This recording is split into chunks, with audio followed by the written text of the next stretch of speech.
O BNG de Boiro vén de anunciar que votará a favor do orzamento presentado polo Goberno Municipal, que será levado ao pleno de mañá para a súa aprobación inicial. Faino despois do acordo alcanzado na Asamblea Local da Formación, e tamén logo de que se aceptasen boa parte das propostas presentadas polos nacionalistas para que fosen incluídos no documento orzamentario.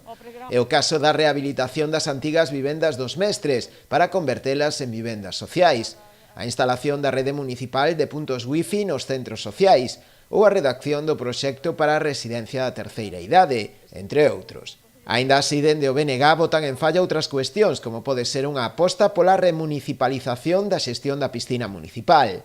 Tamén critican o feito de que non se negociase o importe das partidas orzamentarias introducidas polos nacionalistas, nin tampouco a decisión do Goberno de levar a pleno de xeito unilateral a aprobación dos presupostos, sen terllo comunicado previamente.